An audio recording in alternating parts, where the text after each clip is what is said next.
From buying a whole slide scanner, even before Leica acquired Aperio, through founding a digital pathology technology company to support rural hospitals, and founding a digital pathology practice where remote pathologists actually could support those hospitals with the use of the technology that was invented in the technology company, to a digital diagnostic foundation. Learn about the newest digital pathology trends in science and industry, meet the most interesting people in the niche, and gain insights relevant to your own projects. Here is where pathology meets computer science. You are listening to the Digital Pathology Podcast with your host, Dr. Alexandra Zhurov. My today's guest is a personification of another digital pathology bridging journey. I'm super excited to present him and his story to you today. Welcome, digital pathology trailblazers, to another episode of the podcast. Today, my guest is Dr. Matt Leavitt. He is a pathologist. He's also the executive director of the Digital Diagnostics Foundation. This does not have pathology in the name, but it very much is his combination of his digital pathology road. He is the founder and was the CEO of Lumea, that is a thriving company still in the digital pathology space. He founded and was the CEO of PathNet. So welcome to the podcast, Matt. And how are you today? I'm great. It's my honor and pleasure to speak with you, Alex. Thank you for having me. Matt, tell the listeners about yourself and about your journey, about your digital pathology journey. Well, okay. So you're right. Even though it sounds like I'm doing all these different things, it's all one vision. And it's just, I started off as a pathologist, seeing the potential for digital pathology, and we just wanted to go out and practice digital pathology. That was really all I was wanting to do. And then in 2013, went out and bought a scanner. I was sort of excited and a little naive. Which one did you buy?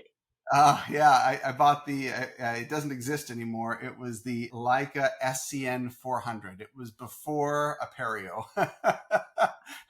And it was enormous. It was huge, but it was a good scanner for the time. And, but it was like taking out a second mortgage. And at the time I was at Intermountain Healthcare in Utah and doing well enough financially that I was maybe a little overconfident, and convinced my wife, and my partner did the same with his wife. We said, hey, we're going to buy a scanner and we're going to open this digital practice. And then we did what I think a lot of people that bought scanners at that time did, which is when the scanner came, we were really excited. We started the validations, and then we realized this is completely impractical because it took longer to scan the slides and look at them on the computer than it did just to look at them in the scope. And we would end up mailing slides that we thought we were going to scan just because it was easier. And so we started asking ourselves, why is digital pathology not practical? And very quickly came. I guess there are still people asking themselves that questions because maybe the scanning time and the viewing and all this stuff is already ironed out, but there are a lot of workflow hiccups that still need smoothing, I would say. Yeah. And I think everybody broadly in the community, I should say, there is this question of return on investment. I mean, as the profit margins, the margins get thinner and thinner for pathology because reimbursements are coming down. At the same time that this extensive investment is required to go digital, people are asking themselves, what is the return on investment? And that's exactly where we were. We're like, wow, we just took out a second mortgage on this instrument. How do we make it useful? And so it's maybe a little different when it's your own money that you put out there versus your institution that has to ask that question.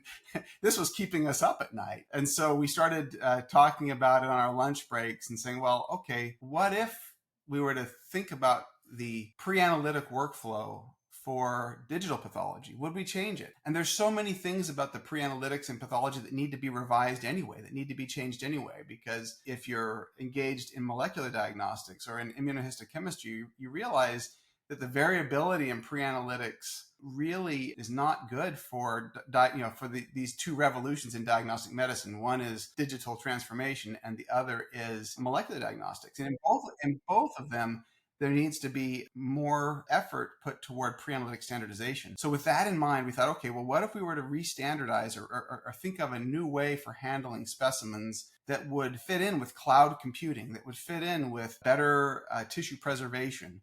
We're talking about cloud computing in 2013? Yeah. Hey, 2013, the cloud was big. It wasn't AI back then. It was the Uh-huh. cloud. And so we were thinking, what if we were, well, let me go back. Our practice covered a vast geography in Utah. So we were getting specimens from the reservations in Arizona, and so we covered most of the state of Utah. Specimens were coming to our That's so cool. hospital, and the disconnect between what was happening in those clinics, the only thing that connected us as pathologists to those clinics was a requisition sheet and the occasional visit that we would go as medical directors to visit those labs. But it Mm-hmm. really, on a day-to-day basis, we were really disconnected. And so we thought, okay, how do we solve all these problems? We could do that with new technologies, but we have to rethink some things that are really deeply ingrained in pathology and go right back to where the patient is. And so we came up with this concept of biopsy link. Biopsy link is a digital bridge, a system that bridges what's happening at the bedside for the patient to tracking the specimen as it goes from the patient to the laboratory. And then that's not where the specimen stops. It doesn't stop with the slide. You end up ordering ancillary tests. And so parts of that specimen end up getting sent all over. So how do you manage all of that in a way that's more efficient? And so that type of thinking, sort of rethinking the whole thing from the ground up, made us think this is a whole company, and we're not equipped to actually do that. So we got with some engineers and said, okay, these are the things that we'd like to accomplish. Can you help us create a system that accomplishes these things? And so what started off as wanting to be just practice digital pathology turned into Lumea, which is the company you introduced. And so I ran that until it was no longer wise to have a doctor running the company, which I learned pretty quick. I didn't want to be in business. I don't. So really... I have to insert a question here because as you are saying this kind of answers my thoughts. I was like, okay, you as a pathologist who just wanted to practice digital pathology suddenly started looking for solutions that grew into a business that you decided, okay, I'm gonna run this business. Like, how did you How did that want it happen? in the first place? Do you have any background? Do you have your character traits? Like, how did this happen, and how did this happen multiple times? And then we're gonna explain what Lumea is as such, at least a high level, because I'm gonna meet with them and have them on the podcast as well, so we Oh, don't need to awesome. go into detail, Okay, but yeah. I want to set up the stage what it is. But first, about you, how you are Okay. still a doctor, right? Now I'm you're still a doctor, yeah. And up until a couple of years ago, I was practicing, and I still want to practice. I got so engaged in the business that I didn't feel like I was doing anyone any service by by practicing, because I was not giving to it what I want to. But here's how this happened. I didn't want to. I specifically chose not to do business but you can't get away from, I guess, your genetics, because all of my family are business people. My dad started a business. My brothers start businesses. I'm the youngest of 6 sons. Everybody's sort of in business. And I was like, I don't want anything to do with that. I want to just purely practice medicine. I don't want to do that. Then I got so excited about the innovations, and then realized this doesn't go very far without money. It's not sustainable. without making it into a business, right? Yeah, without making it into a business. And so I found myself trying to drive change in medicine through this vehicle of creating a sustainable business model. And I understood the market and what would appeal to and what the needs are in the lab medicine market, at least the anatomic pathology ecosystem, but really didn't understand what it means to run an efficient business. But I knew enough to get it started, and I had I didn't lack in confidence. If I would have known what I was getting myself into, I would have thought twice. It's kind of like Would you? It's kind of like having kids. If you knew all the things that you knew, there are days that you're like, wow, would I have made the same decision? You love them, but there are days when it's really hard. Like yesterday for me. Yeah. I Yeah. had my both kids at home, and I was trying to semi take care of them and work, and none of these two things worked. Yeah. In the end, you would never go back on that decision. But the reality is, when you start down the path like that, like when you first have kids, you have no idea what you're in for. And that was true for starting a business. Mhm. I jumped in with confidence, excited, and I still am excited about what Lumea is doing, but I had no idea what it really meant to run a business. And very quickly I could see there are people that can do this a lot better than me. See, And this is a cool thing because there are a lot of good business people that can later run businesses that are already set up to support pathology. But if you start the other way around, you don't have so many pathologists that could do the heavy lifting to like straighten it and bring it to a place where it actually delivers value in the plaplaces where it's supposed to deliver value. So you like started the right way, and then it's you from started and it then is you the left reverse. and found better team. Yeah. It is the reverse of what usually happens, and there are good things and bad things about that. But I very quickly realized I was in over my head on running a business, and it's not really, again, it's not where my interest was. I wanted to be in the lab. In the early days of Lumea, we didn't go out and get massive funding. I took some big personal financial risks, and my family took some financial risks to support the start of this. But the company was actually sustaining itself by having a CLIA certified lab in-house. So that was important, not only more important than the financial revenue that generated, it was the fact that we were learning how to practice digitally. And we were learning how to, not only the technologies, but how does a digital practice work? There's two levels of innovation here. And I learned over time, they're different. At the beginning, digital practice and technology innovation were kind of the same thing. That was all in one company. Over time, as the practice started to grow and there were all kinds of questions about regulatory and where does this fit, we realized these are two different types of companies. Running a clinical services practice that has to deal with CLIA and CAP and inspections versus a technology company that needs to work with FDA. And, it gets really fuzzy if you're all together. And so we had to make a really difficult decision. We made the decision actually in about 2018 that we needed to split them apart, but it's really hard. So split the lab and the technology. And the technology company. So at first it was all together. And that was how Lumea was surviving, was by doing clinical services and essentially paying their pathologist and other pathologists less than what they were earning, but supporting this innovation addiction that we had. So, but at the point that it really started to take off, as the technology ripened and as we started to gain traction in the market, we realized, hey, these are two separate businesses and they need to be separate because the other problem with Lumea was who wants to buy a technology from a company who's competing in the marketplace, and so we just realized that needs to happen. But it was hard because it meant that Lumea... Oh, so you mean which lab would like a technology from a different lab that's doing the same services? From a lab who's competing with them for services. Understand. So, the healthcare can be very territorial. I don't know if you feel it as much in the veterinary world, but in the healthcare systems, if you're in a city like Boston or New York, where you've got these competing health systems, it's brutally competitive. And so, it's not likely that one health system is going to buy technology from another health system when they're competing head to head in that marketplace. So, for instance, I'm not going to mention any names here because I don't want to get your podcast in trouble, so I'll stay away from that. But okay.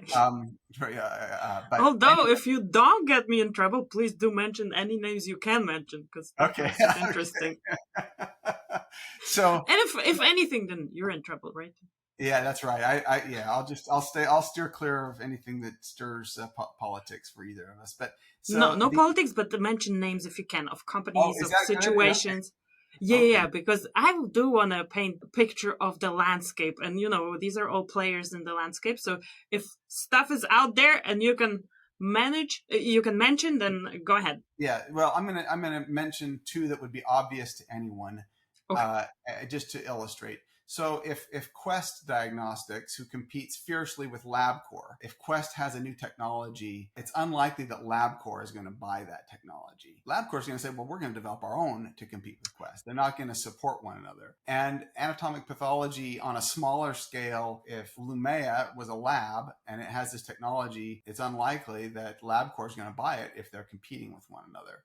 So we decided, okay, we need to split these apart so that PathNet can innovate in the digital practice of pathology, Lumea will innovate in the digital technology that So the supports that. new company was PathNet, and PathNet. this was the digital practice, whereas Lumea, the technology, got separated to be able to serve other practices as well. Exactly. So now Lumea Okay. can sell its technology to PathNet's competitors. So let's take a step back, because I want to hear the definition from you of a digital pathology practice. What is a digital practice? And I guess PathNet is going to be the example.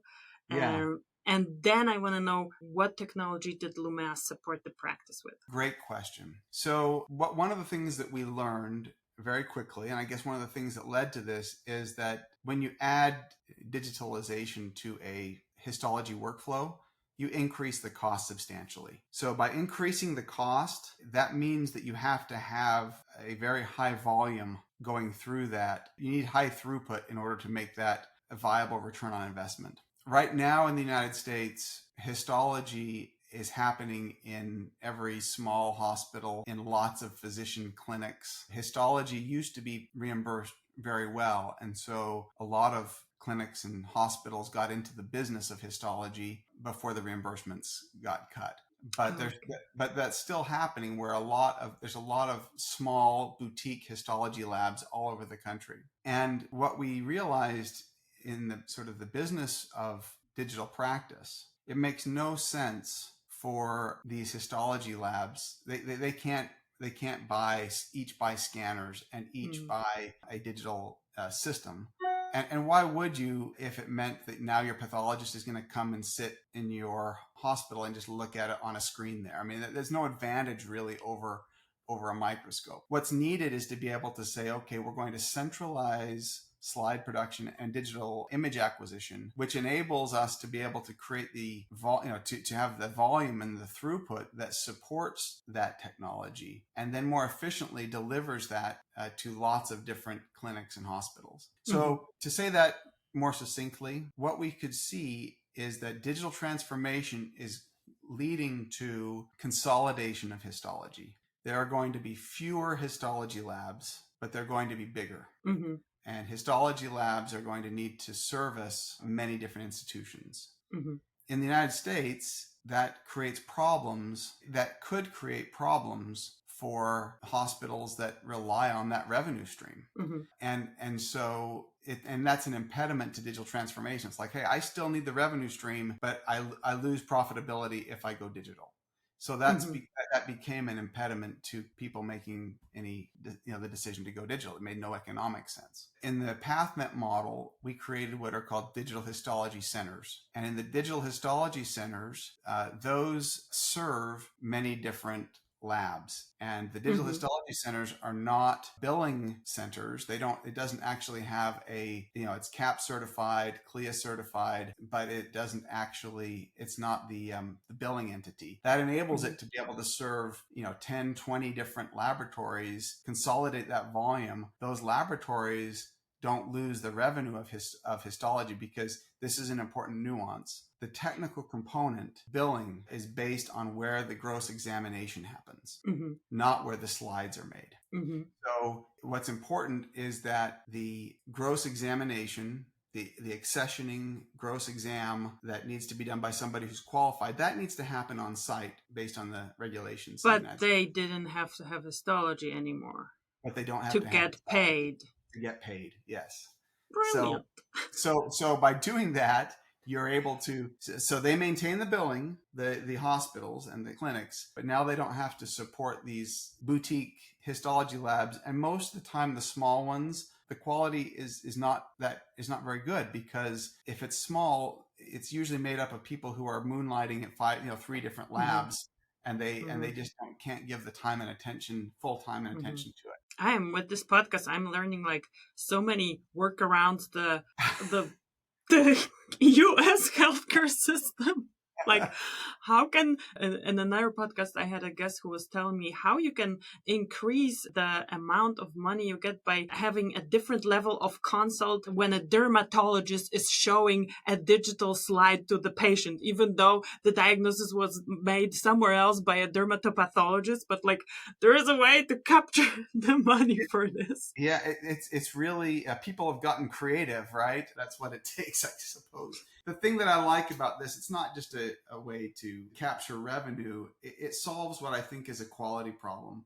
The quality problem, like I suggested, is the problem sort of started when the reimbursement for histology was so good that people started making histology by itself a business and putting it. There were companies that went out there and their business model was install histology labs everywhere, and that's generally just not. It's generally, I think, difficult to have high quality if you're replicating it everywhere, and it's incompatible. That model of having histology labs everywhere is incompatible. So not only are we trying to make it economically viable for digital, I think we're actually increasing the quality, improving the quality of the histology in those places. And I'll give you an example. One of the first pathologists to join our ecosystem was Dr. Adam Cole. Dr. Adam Cole was based in Arkansas, and his practice was he was working for another company, and they had set up histology labs in many different physician-owned labs, and he would ride in his motorhome from one practice to another, and just go in a circuit and sign up these cases. And who was like taking care of all the slides in those clinics? I mean, it wasn't great quality. Motorhome. This is hilarious. It was not a good quality of life either. I mean, it's so you should probably put him on the show and let him talk about it. Yeah, I'm gonna connect with him on LinkedIn, but I want to hear the story. Yeah. Anyway, how digital pathology increased his personal life quality, because it actually does it for me, because I go to Poland once or twice a week, and if I wanted to take vacation, I would probably would be able to stop working, and because it wouldn't pay off, but I can just work with digital pathology. So I hear you. That's what I've been dealing with that now. Yeah, it's tough to take a real vacation. Yeah, but it does enable you that freedom. You can do a workation. Yeah, that's right. But so Adam very quickly convinced his clinics to centralize their histology, and then he was able to practice digitally from home. And he would and that was when that started in probably about 2016, 2017. So let's talk about this, because this very thing that if COVID didn't happen, exactly. So I was wondering, why is digital pathology not widely adopted in a CLIA setting, where you basically can take it, validate, do whatever, right?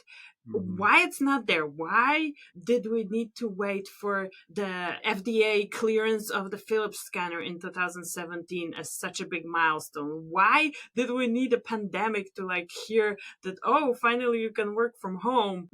Logically, you could have done that before already if you wanted to, in a compliant manner, which is what you guys did. But tell me a little bit about this dynamic and this transition, maybe cultural or societal transition. It was a little bold, and admittedly, it's probably not something that if you were a large lab, I don't know that they would have done this. But we took the approach. This is a lab developed test. It's a new technology that doesn't necessarily fit nicely with the regulations, and yet the improvement in quality from the motorhome pathologist who was compliant, but the quality. This is the best. He was compliant. It was compliant, but it was a mess. And versus what we were doing, which tracked the specimen. I mean, just the level of care was so obviously better. But we also recognized that it didn't fit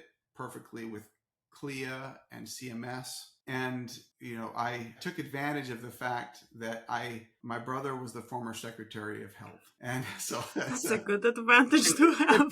A good connection. And I just I asked, can you make an introduction to the head of CLIA? And he just sent an email. I mean, there was no, obviously, he wasn't the secretary anymore. There was no, it was just, I needed to be able to say, hey, we're doing something here that we recognize it doesn't necessarily fit, but let us show you why this is superior to what's happening out there. And they were all ears, and they were like, we recognize that digital, they mean CLIA, the director of CLIA and her deputies recognized that the regulations don't necessarily fit well with a cloud-based system, and that the world was going in that direction. And they essentially said, help us figure this out. And please send us a white paper that we can distribute to the different inspectors, the different, in the regions, and to the different MACs. MACs are the contracted payers for CMS, so that they're aware of this. And that's what we did. And so that probably gave us a little more confidence to venture out in something that wasn't quite there. What we had going for us was we had their assurance that they knew that we were being transparent. We had the proof and documentation that our lab developed test method was superior to what was happening before. And so if ever it was questioned from a point of view of this isn't in compliance, we would just say, we're looking out for the patients. We're doing something that we can, in a documented way, show that this is better for the patients. We've talked to the head of CLIA. We've talked to everybody that will be inspecting us. What else do you want us to do? Are you really going to hold back patient care and progress? And so with that mentality, we sort of moved into it before it was cleared. But those regulations are still fuzzy, and there's still a lot of ambiguity, and there's still work that needs to be done to update our regulatory framework so that it fits with digital diagnostics. And digital diagnostics is different in that there's a lot of things happening that are important for the patient that aren't necessarily happening physically inside the lab. They may be happening in the cloud. They may be happening in a system that doesn't belong to and isn't in full control of in the lab. So there's lots of things that that we all are trying to grapple with in this new sort of digital diagnostics environment. Yes. And that was sort of the beginnings of that journey when we helped this pathologist get out of his motorhome and start practicing on a computer. So just briefly, what did Lumea enable the hospitals and the PathNet to do? What is Lumea? What technology is it? It's not scanning. No, it's not. It's not scanning. And when you talk to Lumea, let's see, I'll pull out some of these things. When you talk to Lumea, I mean, I could share with you some videos or whatever, but it's probably better to have Lumea do that. I'm gonna have them. They already scheduled the call, so all good. I just want you to tell me, from a practicing pathologist, what was the system that you were using? What was it doing? So first of all, it enabled rural hospitals or hospitals that don't have a histology lab to connect with clinics and their clinicians in their surroundings. And the way that we did that is we actually went to the clinics where biopsies were happening. We started in urology, but it has application everywhere. And we went to the urologist with something new. So I don't know if you've seen this. This replaces 6 formalin jars. So in prostate I saw this in their presentation. It places the biopsies, like several biopsies in a row with like some gels in between. Yeah. So there's this, and then this is the biopsy board. And so instead of soaking in formalin and fishing out of formalin bottles, it's placed on a special sponge that is soaked in formalin, and it permeates the tissue very quickly, so that it fixes the tissue quickly in this. And so 6 biopsies are sent in this rather than having to label 6 jars. It's gimmicky. I mean, the idea was we need to be able to capture market share, and you start in the clinic. And so if you go to the clinic and say, hey, send it to us because we've got this cool little device. Yeah, but then you can cut them all at the same time, and exactly. Well, they are all aligned. I saw it, so I'm so impressed. Yeah. Well, that's an interesting part of the journey. So this biopsy board was a way to to essentially give the urologist in this case a reason to send to a Lumea-based lab rather than to any other lab. It's a value proposition. Hey, it's easier. You don't have to label less, and it turns out it preserves the tissue better. Because it fixes flat rather than squirrely biopsies exactly. that you then have to like stretch. So I'd like to say that we were really smart and that we designed it with all of that in mind. The reality is it was the reverse. We found that biopsy chip that you referred to, and that's the gel, or it's an artificial tissue matrix. Mm-hmm. It was developed by a brilliant scientist pathologist in Romania. Oh, really? Go Yes. Eastern Europe. Go Eastern Europe. So Lumea is actually a Romanian word. Oh, really? What does it mean? Part of Lumea is still in Romania. So you go to Poland, I go to Romania. Oh, really? Let me know when you're in Romania, then we can just like meet you should come and see the team in Romania. I had no idea. That's so cool. Yeah.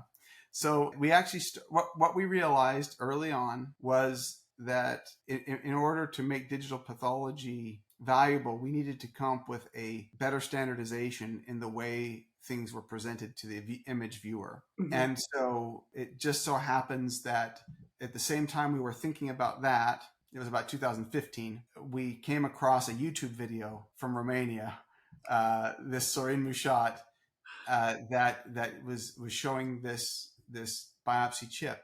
And I just thought, wow. See, here's to the power of social media for digital pathology. Yes. Whoever is on YouTube, click thumbs up and, leave a comment. It was, there is a special, it's one of the oldest interest groups on the internet. It's the histology interest group, HistoNet. It goes way back. And so he posted something on HistoNet, a link to a YouTube video. The YouTube video had about 30 views. It was like, it was not. See? Oh my goodness, this is so cool. But when I saw it, one of our histotechs, who's part of that interest group, said, "Hey, Dr. Leavitt, you should see this really cool thing." And I saw it and I thought, wow, that would, if you combine that with digital, you can standardize. And this is going to, so I lived in Romania right after the big changes in 91. And so I speak Romanian. And so when I saw that he had a Romanian, about that. So 30 views on this video. And I thought, but he's a Romanian. So I'm going to call him. And so I called him, and because I was excited, I didn't have a lot of chances to speak Romanian anymore. So I called him. So were you in the army? Why were you in Romania? No, I was a missionary for my church right out of high school. Oh, okay. In the guys with the badges, I was one of those guys as a 19-year-old in Romania. Oh my goodness, this is hilarious. It was a crazy. Yeah. This, you never know where this podcast is going to go. So, but it gave me the courage to call this guy in Romania, and we hit it off. And I jumped on a plane. I went back to Romania, and we started a collaboration. And then eventually, we merged his company with our company, and now we're all Lumea. And we adopted the Romanian name Lumea, which means sort of people of the world, which is I think a cool name. Anyway, but that's how the chip got started, and so it was the chip first. But the problem was you had 6 specimens in the slide, but we needed, and I guess what we'd hoped to try to do is get the clinicians, the urologist, to put it straight into the chip so that we never have to touch it. But we, after 2 years of trying, didn't happen. Didn't happen. Yeah, they didn't. So this was just the training wheels essentially for the chip, but it turned out that the urologist loved it, and it led to a whole new sort of system for lots of biopsies. This is for GI and small biopsies where they place it directly onto these special sponges, and it fixes quickly, but we're able to image and document the specimen right in the cassette, and so a human never has to touch it again. So you basically match the picture with the slide, and then which one is which. That is like so cool. It's so simple, but really like, simple. Yeah. Why don't we see it all over the place, right? Yeah, it's amazing. We've just got stuck. We've been stuck in this way of doing things for so long, and I'll say it really helps to have non-physicians thinking about these things. Because before I started working with the engineers and students and things, I was sort of stuck in my way of thinking. But if you start asking people that aren't stuck in the same paradigms, they'll come up with completely different ways of doing it. And sometimes those things are actually better. And I think that's one of the things that we tried to really encourage at Lumea was they call it Da Vincian innovation is the term they coined, which is just maintain this sort of childlike curiosity and a willingness to look at things from a completely different point of view. And everybody in the company may have a good idea. It's not just the doctors or the senior engineers. Anyone can. And we've seen that. This was actually the idea of a software developer. I wish it was mine, but, it's... But I think if you can foster that kind of culture in a company, it's amazing what comes out of it. Yeah, to be able to foster this kind of culture, you have to be able to say, like you just said, I wish it was mine. It's not, but it's still helpful. So let's do it, right? Because I think maybe it's part of human nature that your ego just blocks things that don't come from you that have such a great impact. I think it's something we have to work I agree. through in general. I wish I was as smart as all my guests, but I'm fortunate enough to have them on the podcast. So that's my contribution to the advancement of digital pathology. So yeah, super cool. Okay, so we have the chip. We're wandering through this story, but that's okay. Yes. That's kind of how the story is. So I guess the chip sort of opened this idea of creating standardized embedding, and the board is the idea of different type of tissue transport that links, that is standardized and is a reason for the clinics to adopt. And you had asked the question, well, what do we do for the hospitals? Well, now all of a sudden we are capturing the tissue around a hospital, and our pathologists are then on staff at the hospital, and yet the hospital doesn't have to bear the costs of the histology. All they have to do is link into the digital platform. And so you didn't have the pathologists anymore. They were at the hospital. Well, that's what started to happen in PathNet. We started to work with the local pathologists, and sometimes if there was not a pathologist on staff at the hospital, we would find a pathologist in PathNet to say, hey, do you want to join this hospital? They need a pathologist to be able to have specimens come through that hospital. And so, one example is we have a rural hospital on a Native American reservation in the mountains in Utah, middle of nowhere. But the pathologist on staff there lives in Long Island in New York. And so this rural hospital has this world-class pathologist on staff, and he signs out from Long Island. But, it really opens up lots of doors, both on the histology side. A small hospital doesn't have to doesn't have to invest in the scanner, doesn't have to invest in the histology, and can have a pathologist who doesn't necessarily live there unless if they need somebody for frozen sections, then they want somebody. Actually, we've got pathologists. Pathology. You do. Yeah, we've got PathNet has pathologists doing frozen sections in Colorado who live 2 states away, and you need a good tech there. But it really has enabled these rural hospitals to have access to top tier pathologists. And it gives those pathologists the ability to practice in lots of places and yet have standardized histology, high quality. They can practice in lots of places without having to have a motorhome. So imagine that. Imagine. Yeah. So that's what it is doing for those hospitals. I think what we've done so far has been focused on community practice, rural practice. We have PathNet. I'll speak to PathNet because Lumea now has lots of different customers. But PathNet now has. So Lumea was first. You founded. You left to PathNet. Yeah, I need to tell that story, and then I'll jump. Yeah. Tell the story about that. So I mentioned that in 2018 we realized your editor's going to have to take this and reorder it. No, we leave it as is. That's okay. People, my guess, my trailblazers will need to listen to the end. Okay. Hopefully they're still with us at the end.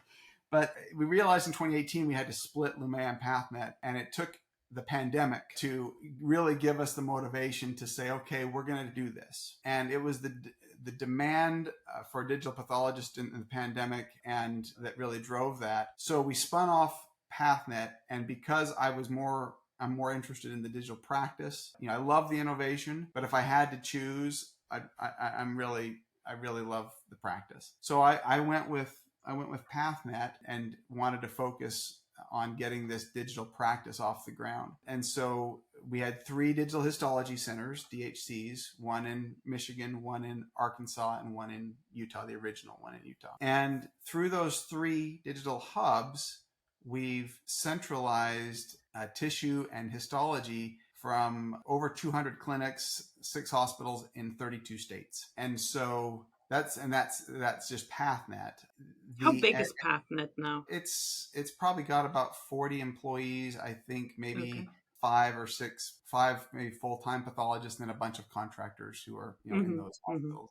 But it's a digital practice, really. But it's networked through these relationships with, we're networked into probably hundreds of different small labs. The ones that used to have their own histology now are outsourcing their histology and contract with these pathologists. The interesting part about that was, while I feel great about the quality of the service that's happening, we've improved that, and I think that's without question. One of the interesting parts is, okay, the labs, each of these small hospitals or small clinics, the data and the tissue still belong to them, even though they're being serviced by these contractors. And in order for us to really harness the value of all of this standardized, aggregated data, it needs to be managed in a way that is ethically sound, where there's ultimately tissue and the data belong to the patient. And it's a challenge. Large academic centers, they have staff, and they've invested heavily in research infrastructure that enables them to utilize the data being generated in those labs, in those large centers. The problem is that's a very small swath of the human population. The academic centers tend not to get every socioeconomic group. Not every ethnic group makes it to those academic centers, which is a big question. You're saying that the academic centers already took care of the legal aspects and of the, let's call it logistical legal aspects of using the data from patients for research, that this is like being taken care of at what, and you know what I'm getting at, because I need to mention this, because there was a wave, a little bit of a let's call it, I don't know, ruffled public opinion, the moment the first AI diagnostic support tool was released by Page AI. The prostate diagnostic support tool. And there was a discussion that I followed on social media that, hey, all this data, they came from the center, but it was actually generated, it came from patients. It came from the pathologist who would provide those diagnoses. And like, what's the framework of just taking it and making a medical device out of this? And that's my question, like, what's the framework? Who has it? Who doesn't have it? And that's going to take us to your current appointment. Great question, and I'm glad that you brought that up. And so I would say, have the academic centers figured this out? No, they haven't. They've invested in trying. The problem is they are attacking the problem of research in the same way they've always looked at it, with clinical trials. And I think digital diagnostics is fundamentally different. And there are, it's not all staying inside the health system. And there are other parties with different interests that are going to be, using that data, building things out of that data. And there's a whole slew of ethical, social concerns around that, which is a whole nother discussion. Mm-hmm. That we But might need to have at some other time. yeah, I'd love to, and there are people that know a lot more about that than I do, but I can see the problem. I don't know that I have all the answers for it, but running a digital technology company, Lumea, gives me the perspective of what it's going to take for those companies to develop algorithms. Lumea doesn't develop diagnostic algorithms. We chose not to do that. And running a medical services company that looks out for the patients, that gives me another perspective. And I'm realizing while we all want to see the data used for the benefit of the patients, and we all recognize that it's probably going to take companies or large institutions to be able to support the development of those tools, I don't think we've really figured out how to do that data exchange in a way that is fair and ethical and that feels right. What I believe is needed is a trusted third party. And that's how I came to the DDX Foundation. I can see the potential for these AI algorithms to transform the quality of care that we can provide. And I've had enough experience seeing some of the power of these algorithms when applied in the right way to the right population. It's amazing. And so I fully believe that AI will transform the way we care for patients. How we get from here to there, we still have a lot to figure out. One of the problems is handling the exchange of data well. And I think it's impossible for the company that's going to benefit from that to do it by themselves. I think it's impossible for the aggregators of that data, the healthcare service providers, to do it by themselves. So my belief is there needs to be a trusted third party that sort of manages this. And that's what I'm trying to do with the DDX Foundation. So while I'm kind of doing what I did 10 years ago when I bought the scanner. Taking a second work. I'm taking a big risk here. I'm going to sell a significant portion of my stocks, and I'm going to donate those to the foundation to fund it for the first 2 years, while we find those who can be trusted to manage and oversee this foundation. So let's take advantage of this digital YouTube video, like you took advantage of the Lumea one. Who would you want those people to be? Like if somebody was to call your phone after this podcast to support you in the foundation work, who do you want? What characteristics, what qualities do those people parties should have to be a partner for you to work with? And what's in general like the, let's say, value proposition for the world other than other than just being honest and being fair, which is a good one in its own, but it usually requires money. So let's talk about that. Well, and so where does the money come from? Maybe I'll start with that, and then I'll come back to, I'm going to answer this in reverse. How do you sustain this? I think because there is a desire and a belief that these things are going to be valuable, and who's going to benefit from this. It's going to be, besides the patients, it's going to be the life science companies, the pharmaceutical companies. They're the ones that are going to, I think, benefit ultimately financially from this. And so ultimately, I expect that much of the funding will come from those who are going to benefit financially. Okay. That said, those who can benefit financially cannot or should not be able to be the ones governing this if it's going to remain a trusted entity. So if I put myself as conflicted, which I am, I'm conflicted as a healthcare service provider in that, and I'm conflicted as a technology company owner. Ultimately, I can't be in that governing body if it's going to be trusted. Not that you can't trust me, but I have conflicts of interest inherently.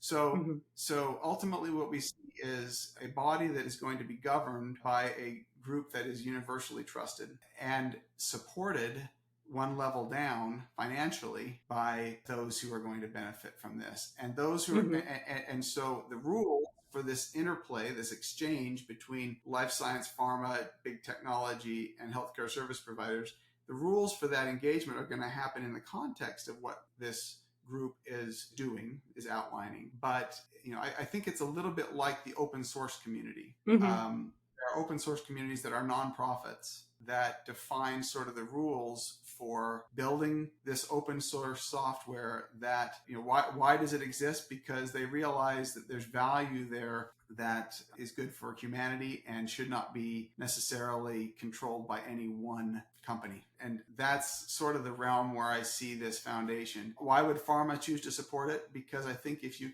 Not to they get sued? can, well, not to get sued, but I think if we can build a system that enables them to access that data more efficiently, less expensively than they currently can, because currently it's very hard to access that, because right now healthcare institutions, each one is hoarding it, thinking, hey, we're going to make so much money out of this data. Honestly,